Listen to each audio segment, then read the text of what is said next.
Alright, we're going to do this one on the larger printer called the RigidBot Big. So to start off, we're going to want to go to File, 3D Print, and then over here our options come up. It says select what you want to print. So I'm going to drag a box over this. Let's see.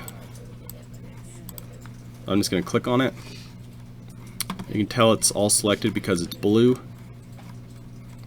And then I'm going to say OK. Unclick send to 3D print utility. If this is clicked, unclick it. Say OK. Save it somewhere where you're going to remember. Make sure the name's something you'll remember as well. So save it under your number, under a good name.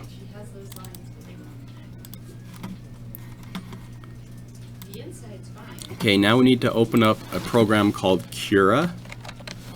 And you want to get this older one. It's called Cura 15.04.6. If you don't have this, let me know. I'll get it for you.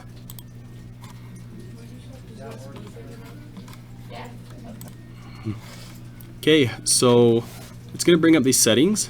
You want English, so say next. The printer is an other one. It's not listed here. So go to Other.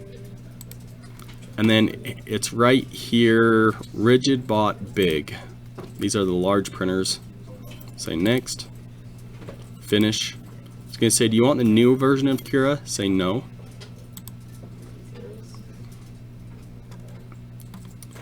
Okay. So we need to open up the print in here.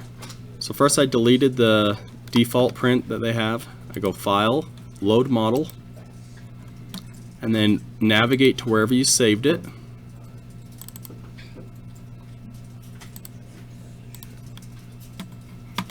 Alright, looks pretty good. Hers actually loaded at the right size. If it didn't, if it loaded too small, you need to do Scale. And for this scale right here where it says 1.0, do 25.4. If yours is too small, you need to scale it up by that much. But hers was fine. So we're just going to leave it. Now with hers it's flat, so you don't need to put a raft or supports. It's pretty straightforward. Right now it's telling us it's going to be about 6 hours to print it. But we're going to change some of these settings.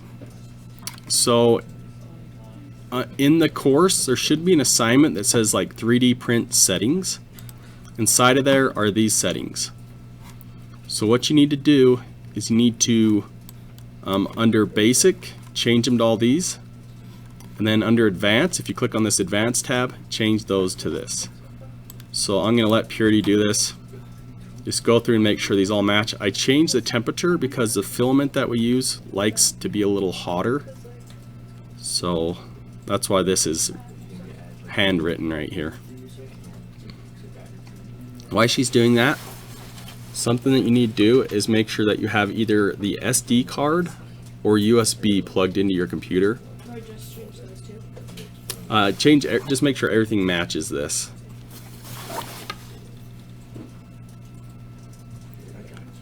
The two printers in the back of the classroom use USBs or SDs, so you have to get the little SD to USB adapter. The printer at the front of the classroom, closest to my desk, uses a USB. So I'll give her a minute, and when she's done we'll come back and do it. We'll proceed. Alright, so she's got all the settings updated. It's going to give her an updated time. You can see it increase the time a bit. We had to slow down the print to make it work a little better. That's okay though. So one thing to consider on this one is that you don't need supports or platform adhesion on this one. But if yours has to like build and create supports, then you need to do this.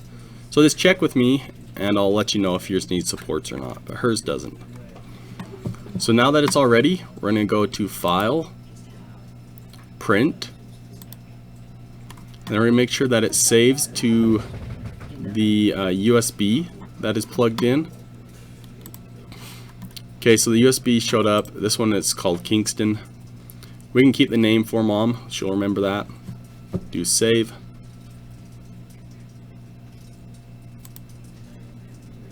You can see it exporting up here at the top.